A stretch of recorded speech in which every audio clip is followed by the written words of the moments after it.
Hello and welcome to another afternoon of ZIKSA Talks. My name is Rose Hegley and I'm on the ZIKSA Advisory Board. And today I have the privilege of speaking with Wen Wu. So Wen, please tell me about your artistic journey. What drew you to woodwind performance? I'll make it short. So I was an exchange student in 2010 when I came to America, and I played the clarinet when I was little, when I was growing up. So when I came to America, I just brought my clarinet with me because I wanted to play in band. Then I ended up staying and I changed my major and transferred to it's in South Dakota, Aberdeen, South Dakota, and eventually got my bachelor's degree in music.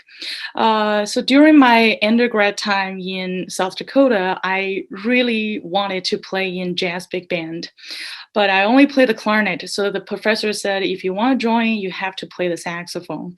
That's when I started to pick up the saxophone and just so that I can play in jazz band.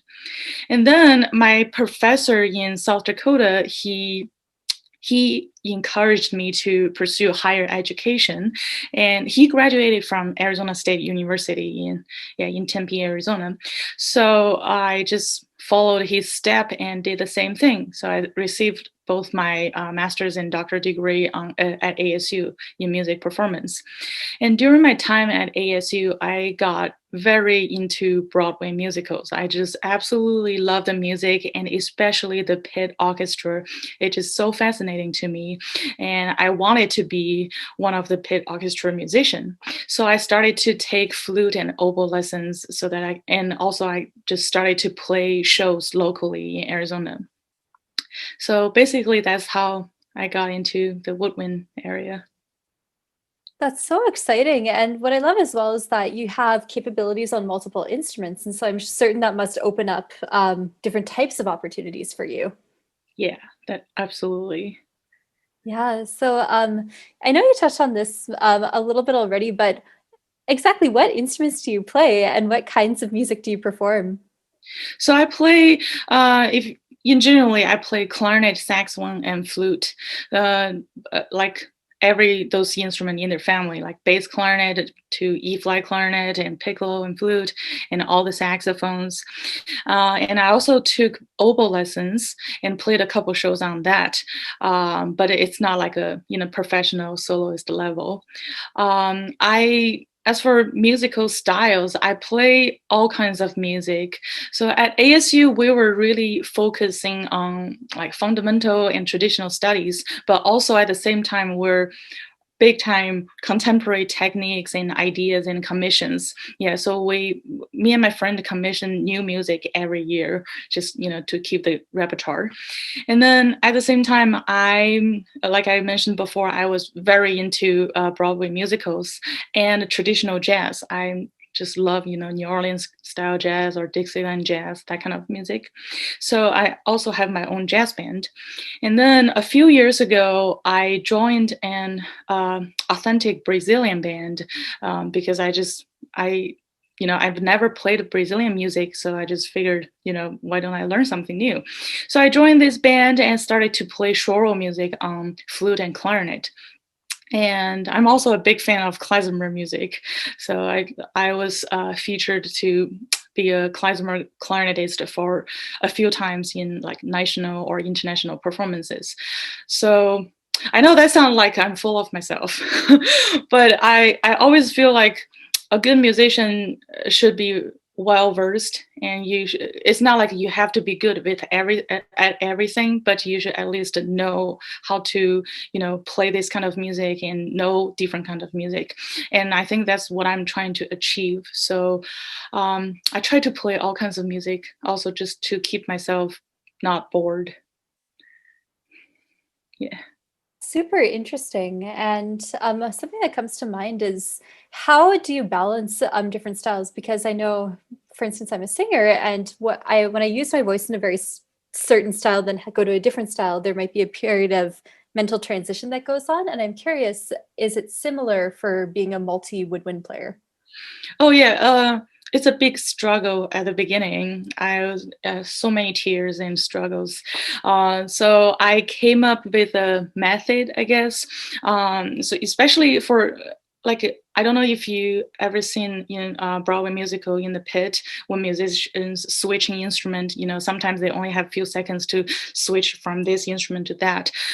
So that was always a big struggle for me because like for clarinet, it's a firm embouchure, and then for flute there is no mouthpiece. Like between those different transitions, sometimes the beginning of the note is always cracking. There are always problems. So I spend a lot of time to practice switching instrument. So I'll play something on one instrument and then immediately grab another one and try to play. And then I start to develop this thing called, it's a common thing for what instrumentalist is called voicing. It's actually learned from your singers. So like I'm just thinking, if I'm singing this note or if I'm playing piccolo, my oral shape is that, but when I'm playing saxophone, it's different. So I find different word for each instrument. So during my switching, I will say that word quietly in my mouth so that I have this oral shape ready, so that when I switch between different instruments, it's much easier. So I guess that's one of the way to, between switching instrument and being flexible.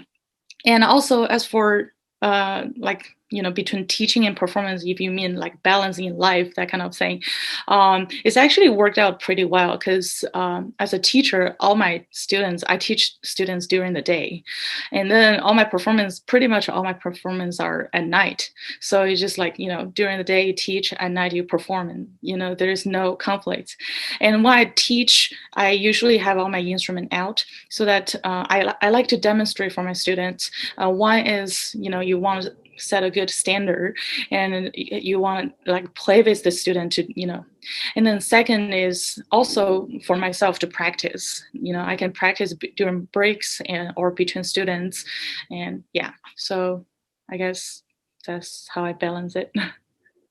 Super interesting. And something that immediately comes to mind for me is in your teaching, do you teach like specific instrumentalists, so only clarinetists or only flutists, or do you teach multiple to students who are interested in learning multiple woodwind disciplines? Yeah. How do you approach that?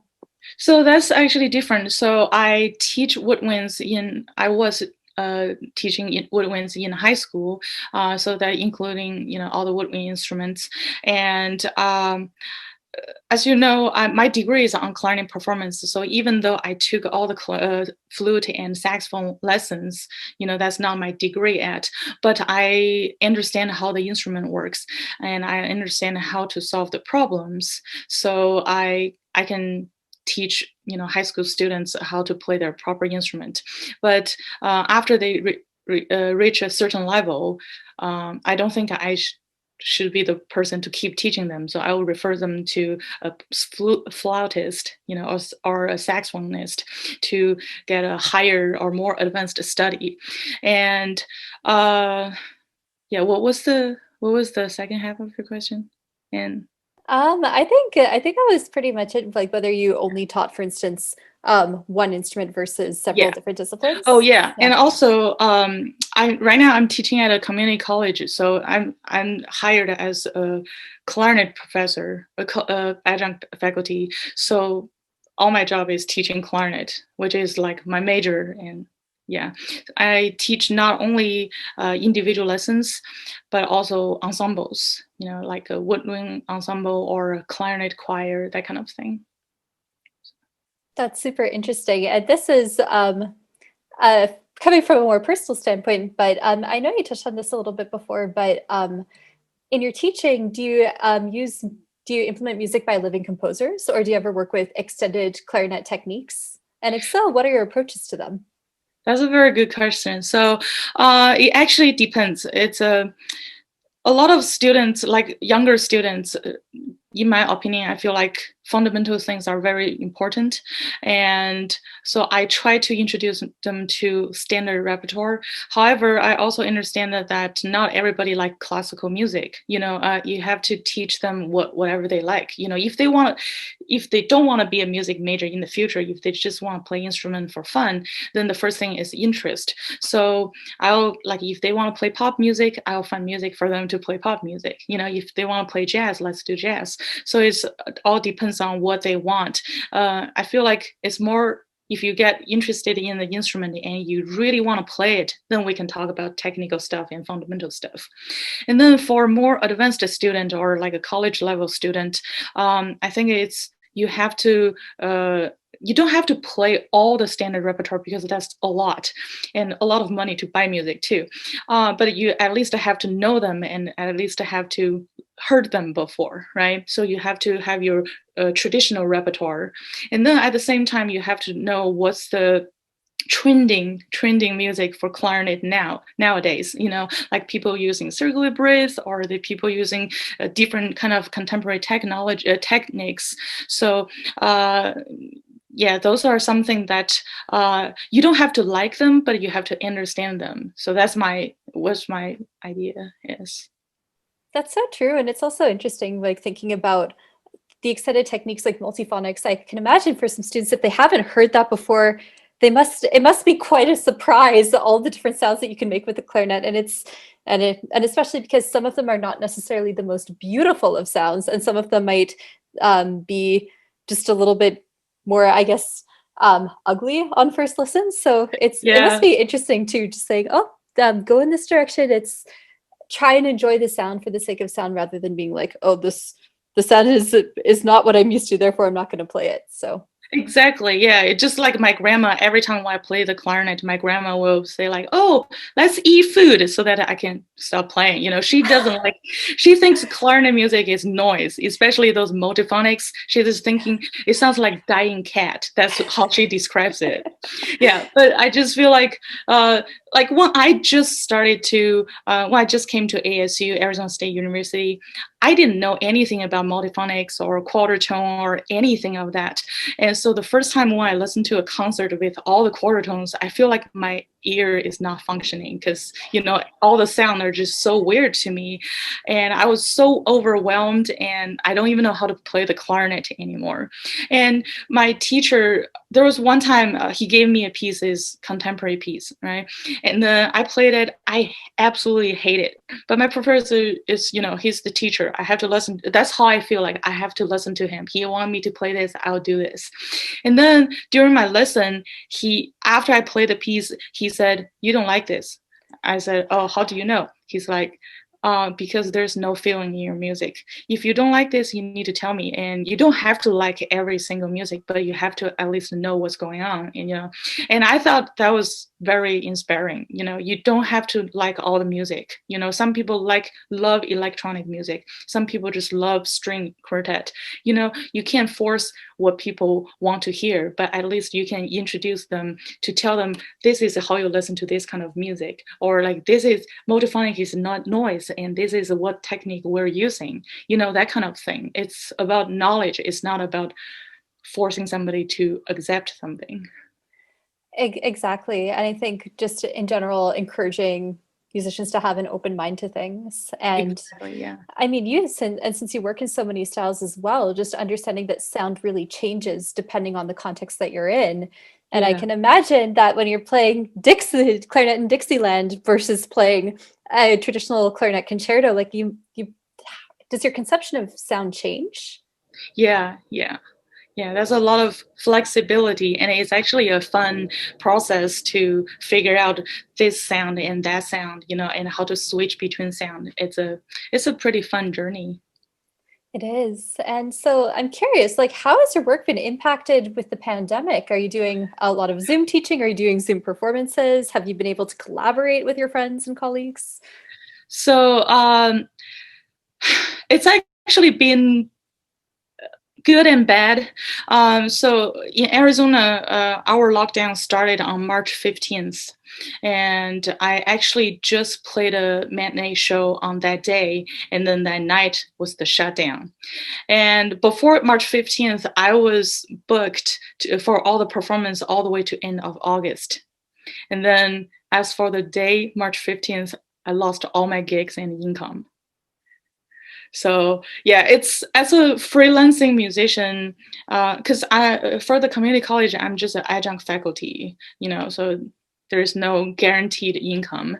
And then mostly income is from performance. And I used to have performance every single day, at least one performance every single day, right? I play at the Arizona Broadway Theater.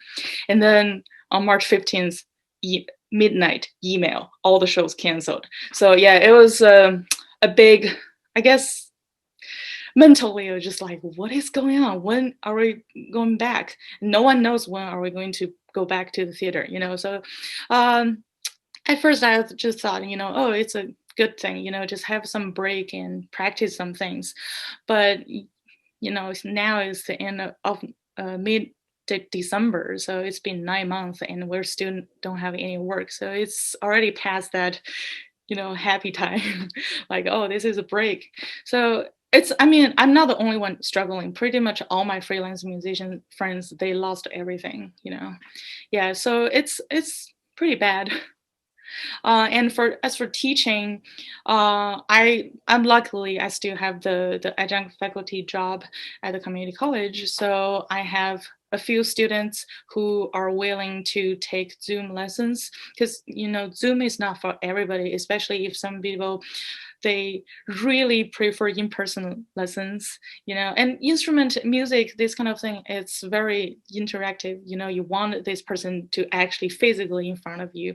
So I understand it's very hard for a lot of people. So some of them drop out. And then some of the students, their parents lost their jobs, so they can't afford for tuition fee or, private lesson fee. So that's another drop for the students. So after all the students drop, I'm luckily I have 5 students and a clarinet ensemble left. So it's not ideal, but I'm hanging there just like everybody else. It's so hard. I'm very glad for you that you still have the stability that comes with teaching. It's so important to have something during this time, but I completely understand being a musician during the pandemic is so difficult. And as you beautifully pointed out, with teaching, with performing, there's such an interactive element. And while Zoom is really good in some ways, I know that when I take voice lessons on Zoom for my teacher, I still learn a lot. Mm-hmm. It's not quite the same as actually being in the room with her putting her hand on my ribs, just saying, "Oh, are you actually expanding there?" So yeah, exactly. that's really, really hard. I'm curious, have you been able to do any performance projects during this time? And if so, what current things are you working on? Yeah, I did do some performance projects. Me and my best friend, she lives in Maryland, and we just find some duets and did a virtual collaboration thing. So she record her parts and I record my parts, so we did a few duets like that. And my band, we each individual of us record our part and we played a couple tunes just for fun. And besides that, right now I have this band that we were about to go on live in performance before the pandemic started. It's a trio, and the 3 of us were all Asians. And the pianist, she's a second generation Japanese, and the bassist, he's a Cambodian, and me, I'm Chinese. So we wanted to have this very undiverse group to show people, what Asian music or like what our stories is, because we all have, very different backstories, even though we're all Asians.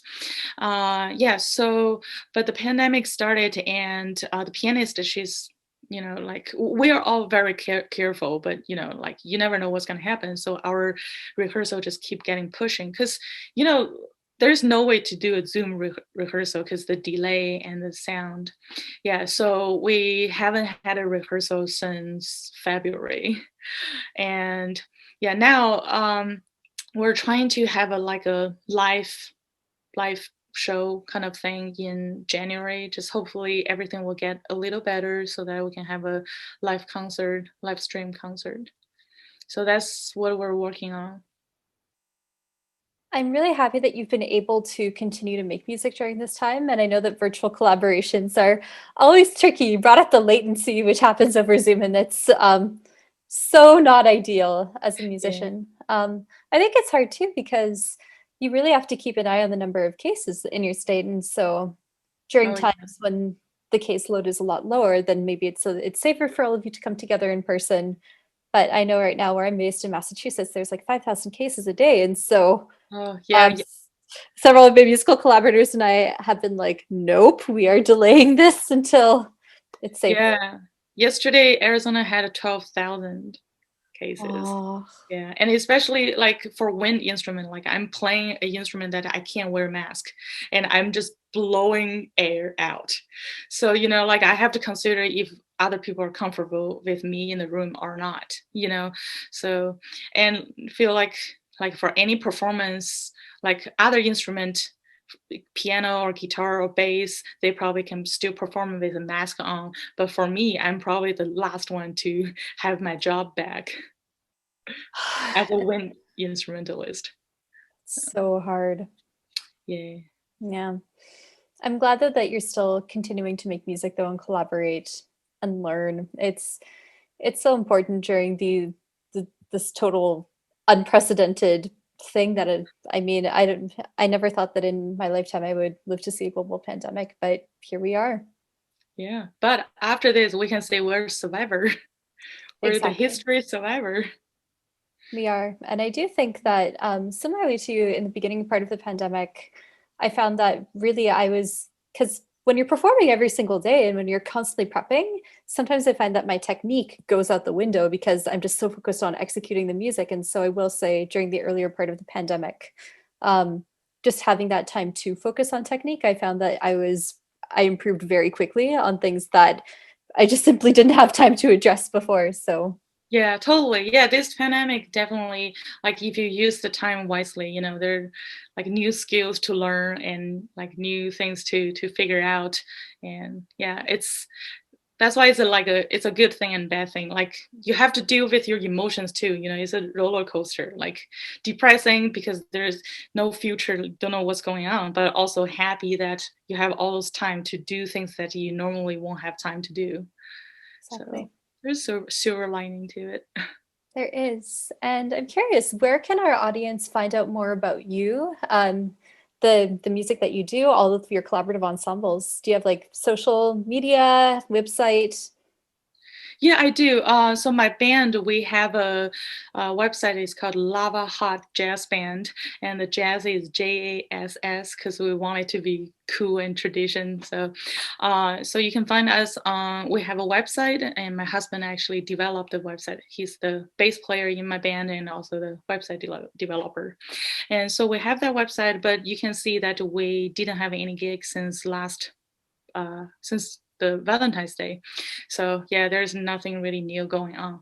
But if you want to check out what we've been doing in the past, that's a good website to go to. And we also have an Instagram page, just Lava Hot Jazz Band.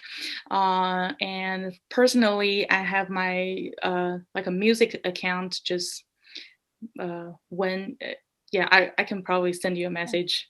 Yeah, and then I have an art page. I'm also a freelancing paper artist. I make a lot of quilling and paper sculpture, that kind of thing. So yeah, those are the things that you can find me. Or Facebook. That's so exciting. One more question about your visual art. Have you ever done something that combines the visual art with the music? Actually, I'm so glad you asked this.